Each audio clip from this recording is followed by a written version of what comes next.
नमस्कार, enlighten India में आपका स्वागत है। मैं हूं यमलेश वंजारी। छत्तीसगढ़ दौरे पर है एपीआई के राष्ट्रीय अध्यक्ष धीमान विजय मानकर। आज कुछ महत्वपूर्ण सवालों को लेकर हम रूबरू हो रहे हैं।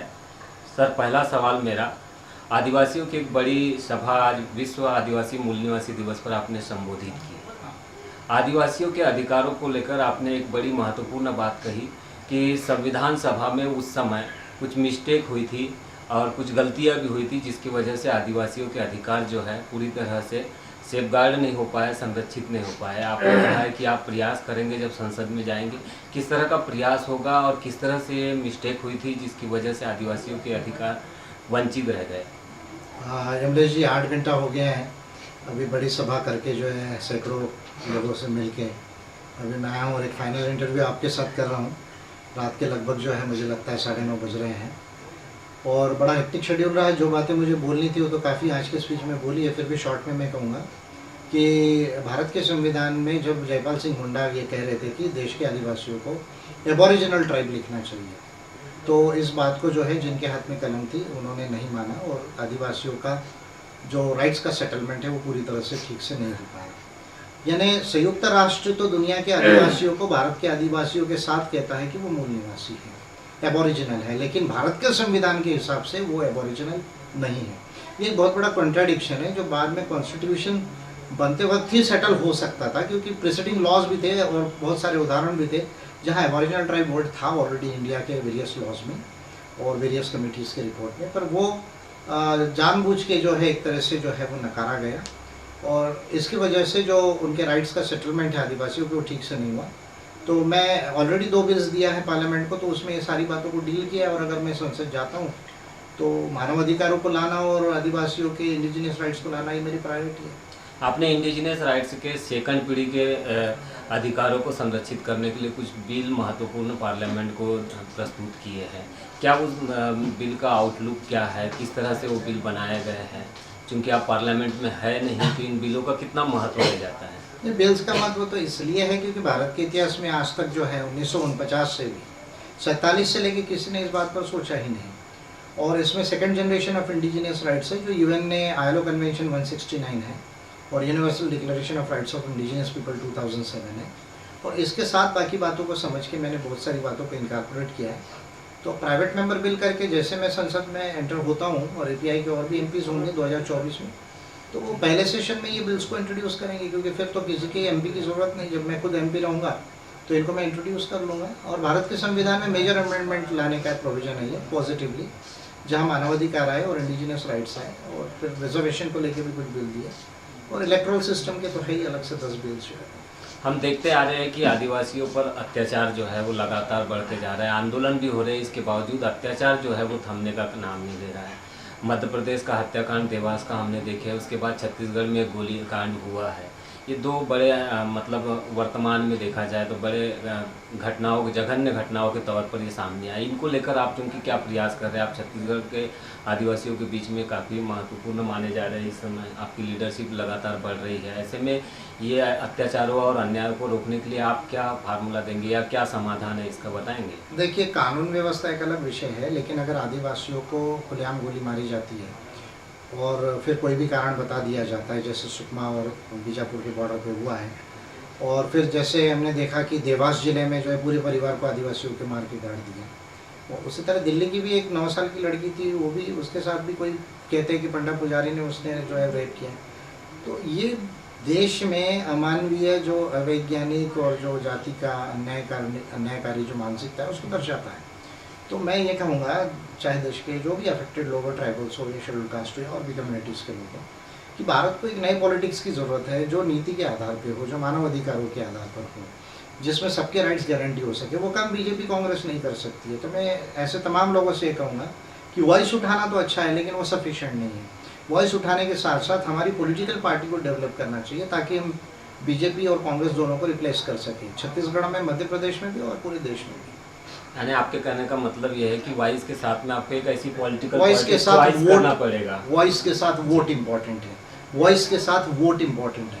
अगर वोट को नहीं समझेंगे तो वॉइस आप उठाते रहेंगे और ये वॉइस दबते रहेगा। देश और दुनिया के काफ़ी सारे बड़े मुद्दों पर आप गहनता से विचार रखते हैं, बातें करते हैं और सरकार को भी सजेशन देते हैं, सुझाव देते हैं, पिटीशन के माध्यम से हो, पॉलिसियों के माध्यम से हो। कई बार वर्तमान में एक महत्वपूर्ण ज्वलंत सवाल देखने आ रहा है, वो भी सेंसस का मुद्दा और रिजर्वेशन का मुद्दा। मध्य प्रदेश हो या फिर छत्तीसगढ़ हो या फिर पूरे देश में हो, ओबीसी का रिजर्वेशन सेटलमेंट नहीं हो रहा है, ये एक बड़ा इशू है। और सेंसस को लेकर आज तक किसी ने ध्यान नहीं दिया, क्योंकि आपने इसके लेकर एक बिल भी प्रस्तुत है। तो किस तरह से इसको प्रयास किया जा सकता है, कैसे इसको लाया जा सकता है? देखिए, ओबीसी सेंसस पे मैंने 2019 में पिटीशन किया और भारत सरकार का जो होम मिनिस्ट्री अमित शाह जिसके जो है मिनिस्टर हैं, उसने 14 पॉइंट बताए कि नहीं, हम ओबीसी सेंसस नहीं कर सकते और उसके ये कारण है। वो 14 पॉइंट्स को मैं रिफ्यूट कर चुका हूँ ऑलरेडी। मेरा जो है रिव्यूटल जो है वो होम मिनिस्ट्री के पास में है और उसका कोई कॉन्क्रीट जो है उनके पास अभी जो है वो जवाब नहीं है।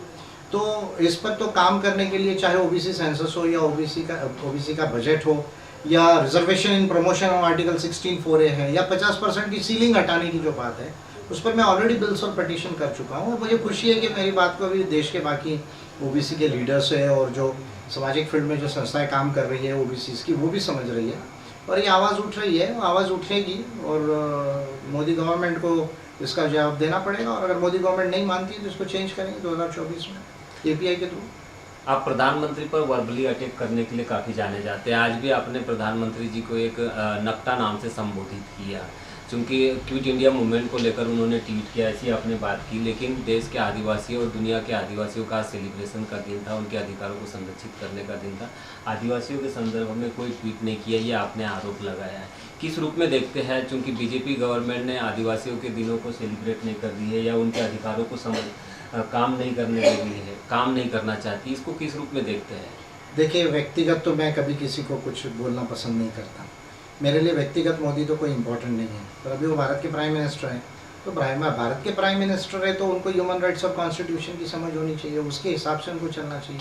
भाई छोटे बड़े ट्वीट भी आप कर लेते, लेकिन आज पूरे दुनिया के अंदर 9 अगस्त जो है वो अंतर्राष्ट्रीय आदिवासी दिवस है, international day of world's indigenous people है, और उस पर आप एक ट्वीट भी ना करो, बधाई भी ना दो या 2 बातें भी ना कहो कि भाई हम भारत में राइट्स को कैसे ला सकते हैं। तो मैं समझता हूँ कि ये कॉन्स्टिट्यूशनल जो है उनकी जो समझ है और ह्यूमन राइट्स की समझ है, इसकी जो है वो छोटापन जो है वो दर्शाता है।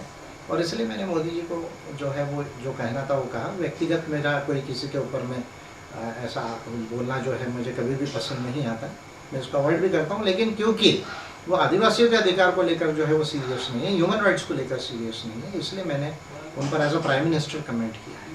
किसी भी राजनीतिक दल के लिए इलेक्शन बड़ा महत्वपूर्ण होता है। आगामी समय में यूपी इलेक्शन है और कुछ राज्यों में भी इलेक्शन है। आपकी पार्टी क्या तैयारी है इन इलेक्शन में? क्योंकि यूपी में हम देख रहे हैं कि पहले से वहाँ पे कांग्रेस, बीजेपी जैसी पार्टियाँ हैं, सपा है, बीएसपी और भी छोटी बड़े बहुत सारे दल हैं। इन बीच एपीआई वहाँ पे कैसे गेन करेगी? क्या प्रयास रहेगा एपीआई का? अब उत्तर प्रदेश तो वैसे एपीआई के लिए जो है अभी नया स्टेट है मान लीजिए। वैसे तो काफ़ी दिनों से लोग हैं हमारे कॉन्टैक्ट में और काफ़ी जगह से कॉन्टैक्ट में यूपी में, और इस बार जो है लिमिटेडली एपीआई इलेक्शन लड़ेगी यूपी के अंदर में। और कुछ पार्टीज अलायंस के लिए इंटरेस्टेड है, पूरे देश में इंटरेस्टेड है, यूपी में भी इंटरेस्टेड है।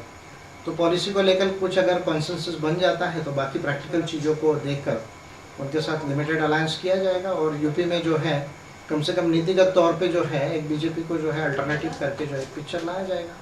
अलायंस की आपने बात की, किस तरह की पार्टियां होगी जिनको लेकर आप अलायंस को लेकर मतलब आगे बात बढ़ाने का प्रयास करेंगे? क्योंकि हम देख रहे हैं कि ट्राइबल लोगों का काफ़ी अट्रैक्शन एपीआई में बढ़ा है, उनका इन्वॉल्वमेंट बढ़ा है। लेकिन ट्राइबलों की भी बहुत सारी पार्टियां है, बीटीपी जैसी पार्टी है, गोंगपा जैसी पार्टी है, और भी कुछ पार्टियां ऐसी हैं जो ट्राइबलों को खास करके प्रमोट करने का काम करती है, उनके राइट्स के लिए काम करने की कोशिश करती है। इन बीच एपीआई चूँकि अब आदिवासियों के बीच में पहुंच रही है और तमाम लोगों के बीच में ही पहुंच रही है, तो ऐसे में इन पार्टियों के साथ में भी क्या कोई नीति रहेगी आपकी अलायंस की? देखिए, जहाँ तक नीतियों की बात है, राइट्स की बात है, तो एपीआई से बेहतर तो इंडिया में कोई नहीं है। ये बात तो एक बात, अगर जिन पार्टीज़ को नहीं समझा, लीडर्स को नहीं समझा है, लोगों को नहीं समझा है, तो मैं विनम्रता से कहना चाहूँगा उनको कि इस बात को समझ ले। जहाँ तक पॉलिसी लेवल की बात है, राइट्स लेवल की बात है, डेवलपमेंट की बात है, उसका जो पॉलिसी का मास्टरी एपीआई को है वो जो है और किसी पार्टी को नहीं है। हाँ, लेकिन लिमिटेड लेवल पे सही जो आप अच्छा काम कर रहे हैं उसको हम रिस्पेक्ट करते हैं और आपसे अलायंस के लिए हम ओपन हैं। मोटे तौर पे अगर पॉलिसी को आप एग्री कर ले तो प्रैक्टिकली सीट डिस्ट्रीब्यूशन वगैरह माना जा सकता है। आपने गोंडवाना का नाम लिया और बीटीपी का नाम लिया, तो छत्तीसगढ़ है, मध्य प्रदेश है और राजस्थान है और थोड़ा गुजरात का भी एरिया है। यहाँ पर जो है अगर वो चाहे तो मैं आज भी जो उनके साथ में जो है अलायंस जो है वो कर सकते हैं। एपीआई के लीडरशिप में अगर वो करे तो मैं समझता हूँ कि ये तीनों चारों स्टेट्स का इक्वेशन चेंज हो सकता है। रही बात नेशनल पॉलिटिक्स की, तो लगभग 15-20 पार्टीज अभी भी चाह रही है कि एपीआई के साथ अलायंस हो, क्योंकि काफ़ी पार्टीज़ को ये समझ चुका है कि एपीआई का पॉलिसी बेस्ट है। मानकर साहब को जो समझता है, आता है, जो नॉलेज है, वर्ल्ड लेवल का स्टडी है, इंडिया लेवल का, वो और लीडर्स में नहीं है। काफ़ी हद तक उनको कुछ बातें ये समझ गई है और उसकी वजह से वो चाह रहे हैं कि एपीआई के साथ अगर अलायंस हो तो ज़्यादा अच्छा होगा। तो we are open for limited alliance. अगर पॉलिसी को समझ के वो करेंगे मिनिमम बातों को, तो 2024 में एपीआई का अलायंस भी दिखेगा आपको देश में। जो नई राजनीति का, नए भारत की नई राजनीति का नया अलायंस होगा, उसका नाम क्या होगा ये तो मैं आज नहीं जानता, लेकिन पॉलिसी उसकी अल्टरनेटिव होगी न्यू इंडिया की। 2024 में चूंकि आपने भी डिक्लेयर किया कि मैं भी संसद जाऊंगा, आगे कहते आए, आज भी डिक्लेयर किया और आप लगातार इसके ऊपर बात कर रहे हैं। क्या तैयारी है आपकी? किस तरह से आप जाएंगे, कहाँ से जाएंगे, किस तरह से काम करेंगे और क्या काम होगा आपका पार्लियामेंट जाने के पीछे, क्या मकसद है आपका? देखिए यमरेश जी, ऐसा है कि एक्चुअली मुझे 2019 में कॉन्टेस्ट करना था, लेकिन मैं डिफ़र किया, क्योंकि अगर मैं 19 में कॉन्टेस्ट करता तो जो मेरा सपना था कि एपीआई को all India party movement organisation बनाना है, क्योंकि देश को स्टैंडर्ड पार्टी की ज़रूरत है जिसमें साइंस और नॉलेज का, जो साइंस और टेक्नोलॉजी का, नॉलेज का, ह्यूमन राइट्स का, इकोनॉमिक्स का, इंटरनेशनल लॉ का, फाइनेंशियल रिलेशंस का, फिर कॉन्स्टिट्यूशंस का, वेरियस लॉज का, इसकी मास्टरी होनी चाहिए। ऐसी पॉलिटिकल पार्टी की ज़रूरत देश को है। जब तक वो पॉलिटिकल पार्टी नहीं बनेगी तो भारत के अंदर जो बदलाव लाना है वो नहीं आ पाएंगे। जैसे मैं बार बार उदाहरण देता हूँ कि भारत और चाइना दोनों एक ही समय में लगभग आज़ाद हुए। चाइना एक अलग मार्ग से गया, इंडिया 1949 में अलग मार्ग से गया। आज चीन जो है सेम समय में सेम आबादी लगभग जो है, आज चाइना कहाँ है और इंडिया कहाँ है? क्यों? अगर आप सोशल डेमोक्रेटिक पार्टीज़ का उदाहरण देखें, यूरोप का, डेमोक्रेटिक पार्टी ऑफ अमेरिका का उदाहरण देखें, लेबर पार्टी ऑफ ब्रिटेन का उदाहरण देखें, social democratic liberal party of Japan का उदाहरण देखें, तो आप ये पाएंगे कि ये पूरी पार्टीज़ ने अपनी कंट्रीज़ को कहाँ पहुँचा है, आज वो कितना डेवलप्ड है और हम क्यों नहीं है। तो इसका सिंपल कारण है कि हमारे देश के नेताओं को, हमारे देश के लीडर्स को और मेंबर पार्लियामेंट्स को पर्टिकुलरली जो है, और ऐसी पार्टी भी नहीं है कि जो ये सारी बातों को समझकर काम कर सके। तो मेरा हरदम ये ड्रीम रहा है, अभी जो 30 साल का मेरा पढ़ाई और वर्ल्ड लेवल का स्टडी है, आज देश की बेस्ट 3 लाइब्रेरीज में मेरी लाइब्रेरी है और भारत का नहीं वर्ल्ड लेवल का स्टडी है। और इस मामले में कोई मुझे चैलेंज नहीं कर सकता। इंडिया का कोई भी लीडर हो वो विजय मानकर के आगे ज्ञान विज्ञान में और मानवता में खड़ा नहीं हो सकता। जब कभी समय आएगा तो टेस्ट करके दिख जाएगा। तो मेरा ये सपना था कि इस तरह की पॉलिटिकल पार्टी डेवलप हो, तो इसलिए मैं डिफ़र किया 5 साल और अब 24 में मुझे संसद जाना ज़रूरी है और एपीआई के और भी लोग संसद में जीत के जाए, इसके लिए हम प्रयासरत हैं। और अपनी अपनी जो कॉन्स्टिट्यूएंसीज़ हैं, हम जो लाइकली कॉन्स्टिट्यूएंसीज़ है उसको प्रिपेयर कर रहे हैं। हमें जो बूथ कमेटीज़ है, सेक्टर कमेटीज़ है, फिर पब्लिक प्रॉब्लम को अटेंड कर रहे हैं, फिर जन आंदोलन स्टार्ट होंगे। अभी तो कोविड था, कोविड तो मान लीजिए दिसंबर तक वैक्सीनेशन काफ़ी हो जाता है। यूपी इलेक्शन तक बीजेपी को कोरोना रहेगा, देश में नहीं रहेगा, पर बीजेपी को कोरोना रहेगा यूपी चुनाव तक। उसके बाद तो फ्री होने वाला है, तो मान लीजिए जन आंदोलन बढ़ जाएंगे, सभा सम्मेलन बढ़ जाएंगे और लिमिटेड अलायंस जहाँ जो अच्छी पार्टी से होगा। और मुझे भारत की जनता पे विश्वास है और हर राज्य की जनता पर विश्वास है कि वो मेरी बात को समझ रहे हैं। तो भारत को इसकी ज़रूरत है, भारत को ज्ञान विज्ञान की ज़रूरत है, भारत को मानवता की ज़रूरत है, इसके समाधान की ज़रूरत है। वो समाधान में कॉस्मो ह्यूमैनिज्म से ला रहा हूँ और मुझसे बेहतर इंडिया में कोई लीडर इस बात को नहीं जानता है। तो इसलिए भारत को अच्छे लीडर्स की ज़रूरत है और इसका मौका भारत की जनता ज़रूर देगी, इसका मुझे विश्वास है देश के लोगों को। पॉलिसी बेस्ड पार्टी की बात की आपने और लीडरशिप की भी बात की। क्या भारत की जनता कहीं मिस्टेक कर रही है लीडर को चुनने में, पहचानने में या पार्टी को चयन करने में? क्या यही वजह हो सकती है, इसकी वजह से इतने साल पीछे रह गया देश? क्या मानते हैं, आपका क्या कहना? दोनों चीज़ें हैं। एक तो नेता जो है वो भी मुझे बोलना नहीं चाहिए, अगर सांसद है तो मैं रिस्पेक्ट करता हूँ। कल मैं भी संसद में चले जाऊँगा तो रिस्पेक्टेड एमपीज़ ही बोलूँगा, लेकिन to be very honest, Bharat के जो एमपीज़ है और जो लीडर्स हैं उनको ये जितनी मैं बात बोल रहा हूँ, साइंस एंड टेक्नोलॉजी का, इकोनॉमिक्स का है, फॉरेन रिलेशंस, इंटरनेशनल रिलेशंस का है, फिर कॉन्स्टिट्यूशन का है, पब्लिक एडमिनिस्ट्रेशन का है, बाकी लॉज का है, ओवरऑल पब्लिक पॉलिसीज़ का है, तो इनको इसका डेप्थ में जो है वो स्टडी नहीं है, वास्ट लेवल का स्टडी नहीं है। ना ही हमारे पार्लियामेंट के अंदर कोई ऐसे ट्रेनिंग सिस्टम है कि जो हमारे एमपीज़ को इस लेवल का नॉलेज पढ़ा सके। वैसे तो पार्लियामेंट में भी ट्रेनिंग होता है, उसकी भी लाइब्रेरी में 13 लाख बुक्स है, लेकिन फिर भी इस तरह का वर्ल्ड क्लास का जो है अभी तक हम ट्रेनिंग सिस्टम नहीं हुआ।